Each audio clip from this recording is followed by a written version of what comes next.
Matching કર્યું છે કે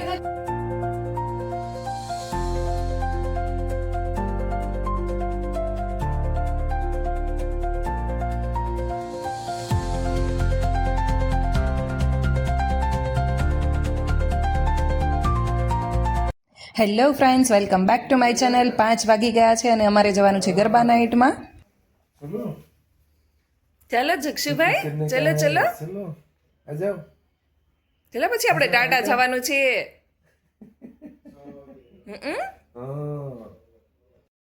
रुको रुको आपको कहाँ जाना है? जय करवा.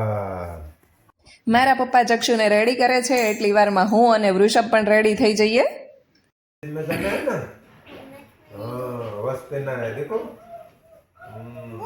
बस हाँ. આજે જક્ષુ ને એના પપ્પાએ મેચિંગ કર્યું છે કે જક્ષુ સેમ ટુ સેમ દીકરા, સેમ ટુ સેમ. હે ચાલો હવે જાવું છે ને.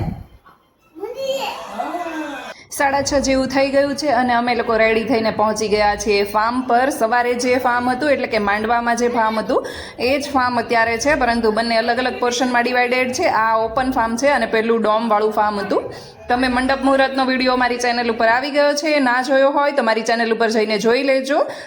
ડેકોરેશન તો પૂરું થવાનું નામ જ નથી લેતું. જેમ જેમ આગળ જઈએ એમ એમ કંઈક ને કંઈક નવું નવું ડેકોરેશન જોવા મળી રહ્યું છે. ફાઇનલી શંકર ભગવાનના દર્શન કરીને અમે લોકો ફાર્મની અંદર એન્ટર થઈ ગયા છે અને ડાયરેક્ટ જમણવારવાળા સેક્શનમાં જતા રહ્યા છીએ, કારણ કે અત્યારે જમણવાર પતે એટલે સીધા ગરબા શરૂ થવાના છે.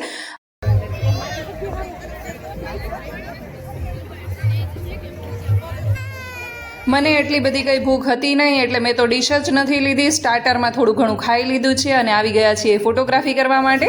અને આ વ્હાઇટ કુર્તામાં જે છે એ મારા દિયર છે, એ મારા અને મારી દેરાણીના ફોટો ક્લિક કરી રહ્યા છે. અને જોડે જોડે અમે કપલ ફોટોગ્રાફી પણ કરાવી, તો મેં અને વૃષભે પણ કરાવી લીધી અને બીજા બધાને પણ કરી દીધી છે. અને એટલી જ વારમાં જક્ષુ ફાઉન્ટેન પાસે જતો રહ્યો છે.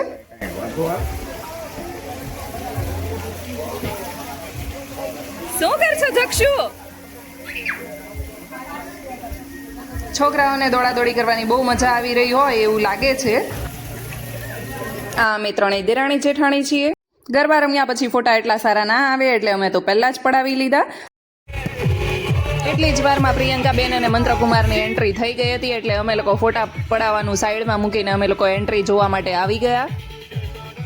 ગુજરાતીઓના મેરેજમાં તો ગરબા નાઇટ ના હોય એવું તો બની જ ના શકે. ગરબા નાઇટ એ મેરેજમાં એવું ફંક્શન છે કે જે સૌથી રંગીન અને એનર્જેટિક છે.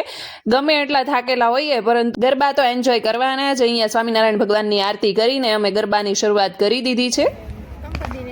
બીજી બાજુ અહીંયા છોકરાઓ પણ બહુ એન્જોય કરી રહ્યા છે. અને મોસ્ટલી ફાર્મ એવા હોય છે કે જે ઉપરથી ઓપન હોય, પરંતુ આ એક ફાર્મ મેં એવું જોયું કે જેની અંદર ઉપર સરસ મજાની રંગોળી ટાઈપનું બનાવેલું હતું અને અમે લોકોએ ગરબાની શરૂઆત કરી દીધી છે. તો ચાલો હવે ગરબા નાઇટ એન્જોય કરીએ અને મળીએ થોડી વાર પછી.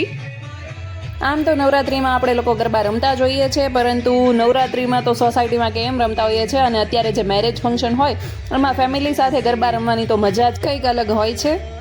બીજે દિવસે મેરેજમાં જવા માટે ગમે એટલું વહેલું ઉઠવાનું હોય, પરંતુ ગરબા તો લેટ નાઇટ સુધી એન્જોય કરવાના જ. આ મારા કાકીજીની બંને દીકરીઓ છે, જેમાં મોટી બેનના મેરેજ જ્યારે અમારી સગાઈ થઈ હતી ત્યારે જ થયા હતા, એટલે અમે એ પણ ખૂબ એન્જોય કર્યા હતા. અને ફાઇનલી ટાઈમ છે હવે ડીજે નાઇટનો. ચાલો તો હવે ડીજે પતે એ પછી અમે નીકળીશું ઘરે જવા માટે, કારણ કે જક્ષુને થોડું ગઈકાલે તાવ જેવું હતું એટલે એને મારા પપ્પા જોડે ઘરે મોકલી દીધો છે. અને મળીએ તમને આવતીકાલે એક નવા વ્લોગની સાથે.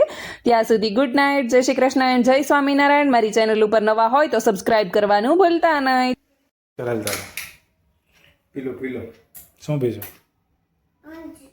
પી જાલ. પીઓ દવા છે, દવા. પી જાઓ.